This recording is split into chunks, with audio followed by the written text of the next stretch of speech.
Good morning guys.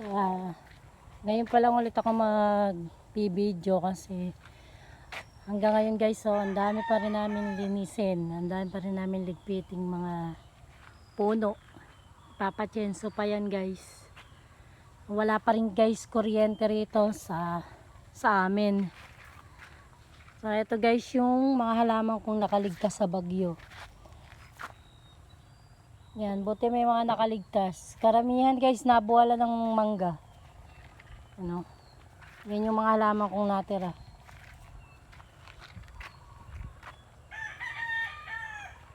Buti may mga nakaligtas sa bagyo. Kahit paano, kahit konti. Yan.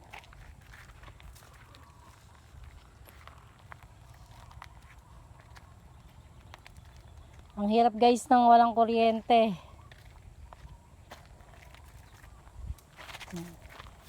Marami pa rin kaming linisin. Tapos yung mga bakod din. Bumagsak yung ibang bakod namin. Nabuwalan ng mga mahogany guys. Ayan o, ang dami pa rin lilinisin. Ayan. Ito yung mga halaman kong nakaligtas sa bagyo guys.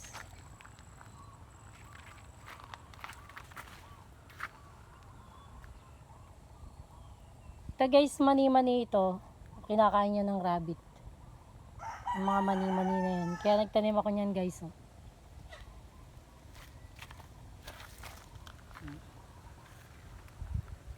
Ito yung mga halaman kong nakaligtas sa bagyo.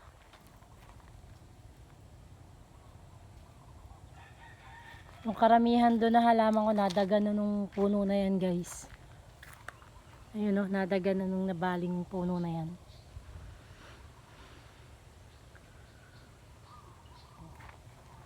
Medyo naayos-ayos pa lang ng konti.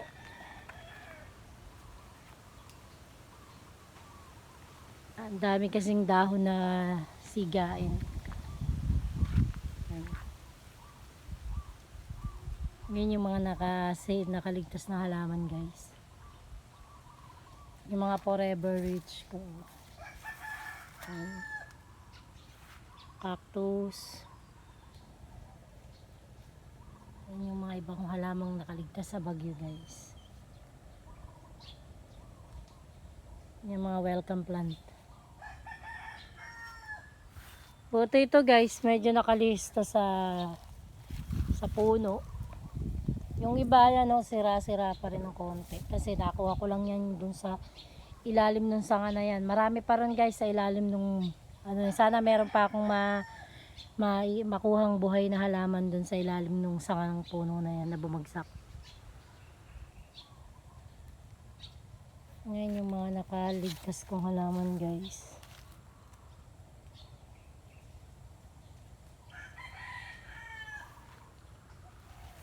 Ito.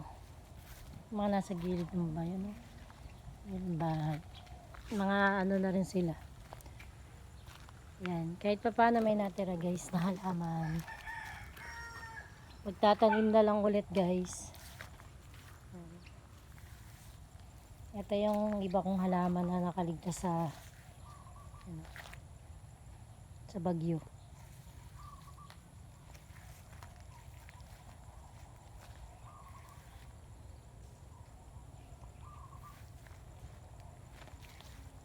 Yan.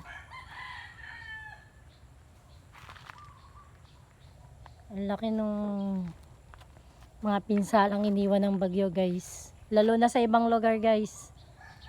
Ang daming nawala ng bahay.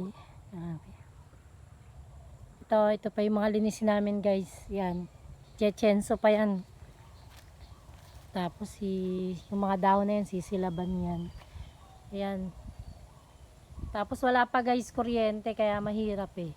Kaya mahirap maglinis pag walang kuryente. Matatagalan pang magkaroon ng kuryente guys.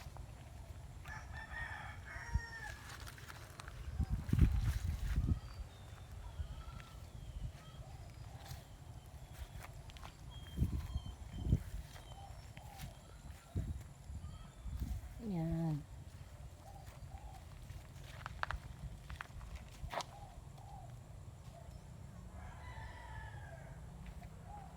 Tapos dito, itong mangga namin na to, nabuwal. Sobrang init ngayon dito. Kasi nawala na yung mga puno. Uminit. Uminit yung dito sa terrace namin, uminit na yun. Wala na kasing puno.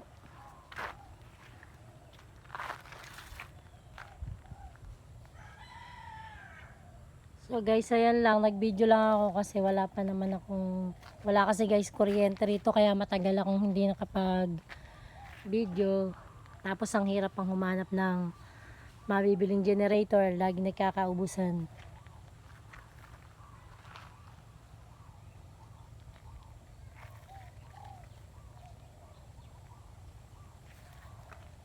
Sa mga subscriber ko, maraming salamat. Sa mga nanonood po ng video ko, babawi na lang po ako sa inyo sa susunod na mga araw kasi po wala pang kuryente rito sa amin. Sa mga ka-vlogger ko dyan, babawi ako sa inyo pag nagka-kuryente na dito sa amin.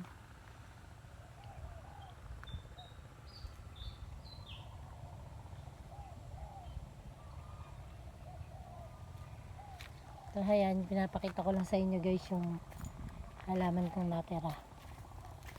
Buti itong mga San Francisco ko, hindi to nadagana ng ng mga puno.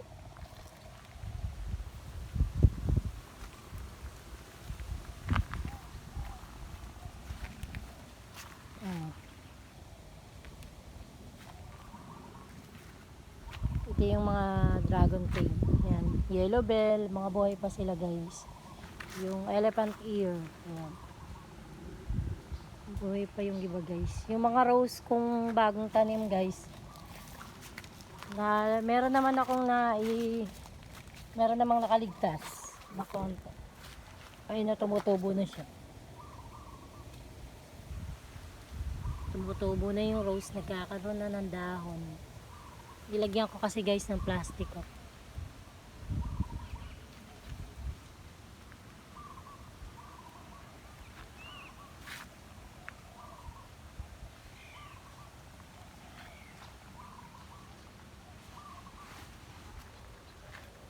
Ayan guys, marami pa rin talaga kaming linisin.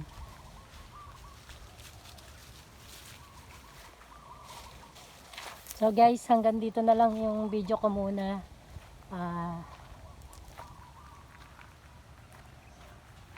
Maraming salamat. Ingat po tayong lahat.